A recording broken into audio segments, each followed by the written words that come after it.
Hello guys, welcome back to my channel. இன்றைக்கி நம்ம சேனலில் ஒரு 5 வகையான தோசை செய்ய போகிறோம். தக்காளி தோசை, புதினா தோசை, கொத்தமல்லி தோசை, கேரட் தோசை, இன்னொன்று பூண்டு தோசை. வாங்க வீடியோக்குள்ளே போகலாம். அதுக்கு முன்னாடி நம்ம சேனலை மறக்காமல் சப்ஸ்கிரைப் பண்ணிவிடுங்க. பக்கத்தில் இருக்க பெல் ஐக்கானையும் தட்டி விட்டுருங்க. அப்போ தான் நான் போடுற வீடியோஸ் எல்லாம் உங்களுக்கு நோட்டிஃபிகேஷன்ஸாக வரும். வாங்க செய்முறையை பார்த்துடலாம். ஃபஸ்ட்டு தக்காளி தோசை. தக்காளி தோசைக்கு 2 தக்காளி, ரொம்ப பழுத்த தக்காளி வேண்டாம், கொஞ்சம் மீடியமாக இருக்கிற மாதிரி 2 தக்காளியை கட் பண்ணி எடுத்துக்கலாம். அதை மிக்ஸி ஜாரில் சேர்த்துட்டு இஞ்சி, 1/2 இன்ச் இஞ்சி அதை கட் பண்ணி வச்சுருக்கேன், அதையும் சேர்த்துடலாம். ஒரே ஒரு காஞ்ச மிளகாய், கொஞ்சமாக உப்பு சேர்த்து நல்லா அரைச்சி எடுத்துகிட்டு வந்துடலாம். இதை மிக்சிங் பவுலில் சேர்த்துட்டு உங்களுக்கு எத்தனை தோசை வேணுமோ அத்தனை தோசை அளவுக்கு மாவு எடுத்துக்கலாம். ஒரு தோசைக்கு நான் 1/4 கரண்டி சேர்ப்பேன், அதனால் நான் 1/4 கரண்டி மாவு எடுத்துருக்கேன். இதுவே எனக்கு 2 தோசை வரும். மாவு சேர்த்துட்டு நல்லா கலந்து விடுங்க. இது தண்ணி சேர்க்கணும்னு அவசியமே இல்லை, தக்காளியில் இருக்கிற தண்ணியே போதும். தோசைக்கல் நல்லா காஞ்சதுக்கப்புறம் நம்ம ரெடி பண்ணி வச்சுருந்த தக்காளி மாவை தோசையாக ஊற்றிடலாம்.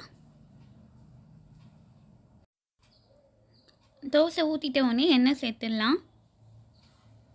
ஒரு பக்கம் நல்லா வெந்துடுச்சு, திருப்பி போட்டுடுறேன்.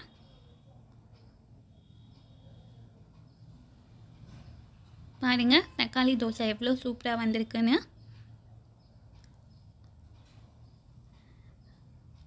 இப்போ நம்மளோட தக்காளி தோசை ரெடி.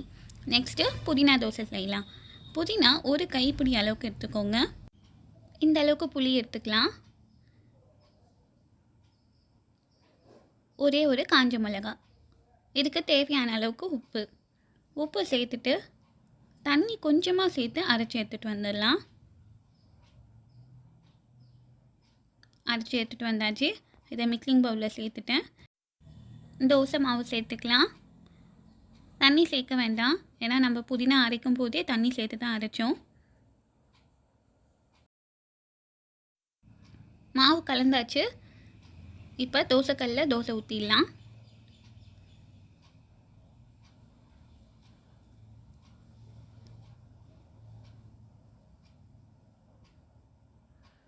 தோசை ஊற்றிட்ட உடனே எண்ணெய் சேர்த்துடணும். ஒரு பக்கம் நல்லா வெந்துடுச்சு, இன்னொரு பக்கம் திருப்பி விட்டாச்சு. இன்னொரு பக்கமும் வெந்துடுச்சு. நம்மளோட புதினா தோசையும் ரெடி. பாருங்கள், தக்காளி தோசை, புதினா தோசை. பாருங்கள், பார்க்கவே ரொம்ப கலர்ஃபுல்லாக இருக்குது. நெக்ஸ்ட்டு பூண்டு தோசை. பூண்டு ஒரு 20 பல் எடுத்துருக்கேன். 2 காஞ்ச மிளகாய்,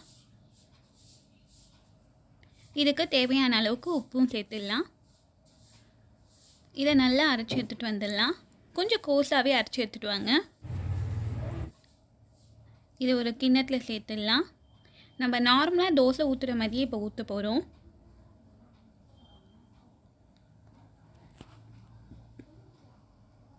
கல் நல்லா காஞ்சிருச்சு. தோசை மாவு எடுத்து தோசை ஊற்ற வேண்டியதுதான்.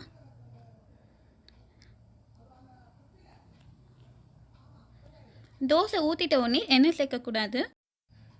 நம்ம அரைச்சி வச்சுருந்த பூண்டை இல்லை சேர்த்துடலாம். நான் எப்படி தடவுறேன் பாருங்கள், ஸ்பூனால் அந்த மாதிரி தடவிக்கோங்க மேலே.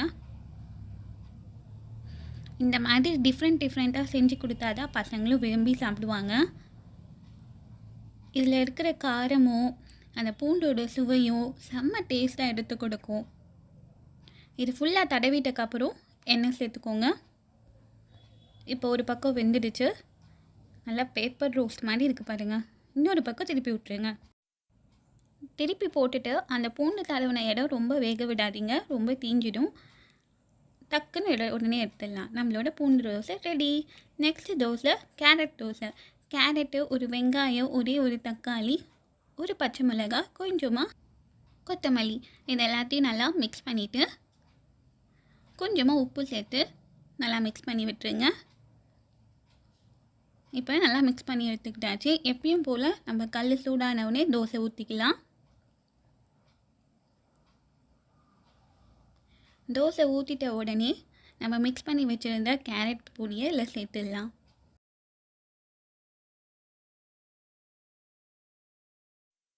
கேரட்டே சாப்பிடாதவங்க கூட இந்த மாதிரி தோசையில் மேலே தூவி கொடுத்தா கேரட்டை விரும்பி சாப்பிட ஆரம்பிச்சிடுவாங்க. இப்போ லைட்டாக கொஞ்சம் ப்ரெஷர் கொடுத்து இப்படி அமுக்கி விடுங்க. ஒரு பக்கம் நல்லா வெந்துடுச்சு, இன்னொரு பக்கம் திருப்பி விட்டுடலாம். திருப்பி விட்டுட்டு ரொம்ப நேரம் வைக்க வேண்டாம், டக்குன்னு எடுத்துடலாம். நம்மளோட கேரட் தோசை ரெடி. கடைசியாக கொத்தமல்லி தோசை. ஒரு கைப்பிடி அளவுக்கு கொத்தமல்லி, ஒரு அரை இன்ச் இஞ்சி, ஒரே ஒரு காஞ்ச மிளகாய், தேவையான அளவுக்கு உப்பு சேர்த்துட்டு கொஞ்சமாக தண்ணி சேர்த்து அரைச்சி எடுத்துகிட்டு வந்துடலாம். இப்போ பாருங்கள் எந்த அளவுக்கு அரைச்சி எடுத்துகிட்டு வந்திருக்கேன்னு. கொஞ்சம் கோஸாக அரைச்சி எடுத்துகிட்டு வந்திருக்கேன். கல் காஞ்சிட்டு உடனே நம்ம எப்பயும் தோசை ஊற்றுற மாதிரியே ஊற்றிட்டு எண்ணெய் சேர்க்கறதுக்கு முன்னாடி நம்ம அரைச்சி வச்சுருந்த கொத்தமல்லி சட்னியை இதில் சேர்த்துடலாம்.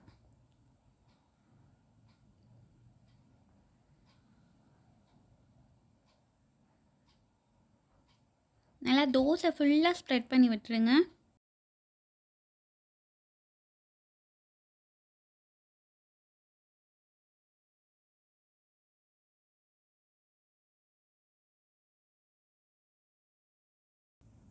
இப்போ எண்ணெய் சேர்த்துடலாம். நம்ம தோசை ஃபுல்லாக ஸ்ப்ரெட் பண்ணிட்டோம் கொத்தமல்லியை. இப்போ எண்ணெய் சேர்த்துட்டு ஒரு பக்கம் நல்லா வெந்துடுச்சு, இன்னொரு பக்கம் திருப்பி விட்டுடலாம். திருப்பி விட்டுட்டு கரெக்டாக ஒரு 2-3 செகண்ட்ஸ்குள்ளே எடுத்துடுங்க. கொத்தமல்லி தோசையும் ரெடி. பாருங்கள், பார்க்கவே எவ்வளோ சூப்பராக இருக்குன்னு. இந்த தோசைலாம் பார்க்கும்போதே சாப்பிட்ணுன்னு தோணுது. தக்காளி தோசை, புதினா தோசை, பூண்டு தோசை. பூண்டு தோசையை பாருங்கள் எவ்வளோ சூப்பராக வந்திருக்குன்னு. பூண்டு தோசை ரொம்ப டேஸ்ட்டாக வந்திருக்கு. இந்த தோசைக்கு தொட்டுக்க எதுவுமே தேவையில்லை. அதை விட பாருங்கள் கொத்தமல்லி தோசை செம்மத்தியாக இருக்குது. கேரட் தோசையை பாருங்கள் பார்க்கவே எம்மியாக இருக்குது. கண்டிப்பாக இந்த தோசையெல்லாம் செஞ்சு பாருங்கள். செஞ்சு பார்த்துட்டு உங்கள் கமெண்ட் சொல்லுங்கள். இது பார்க்க மட்டும் எம்மியாக இல்லைங்க, சாப்பிடவும் செம்ம டேஸ்ட்டாக இருக்குது. ரொம்ப டிஃப்ரெண்ட்டான தோசை வெரைட்டிஸ் நான் இன்றைக்கி கொடுத்துருக்கேன். இது பார்ட் 1 தான், பார்ட் 2வும் வரும். மறக்காமல் நம்ம சேனலை சப்ஸ்கிரைப் பண்ணிவிடுங்க. பக்கத்தில் இருக்க பெல் ஐக்கானையும் தட்டி விட்டுருங்க. தேங்க்ஸ் ஃபார் வாட்சிங்.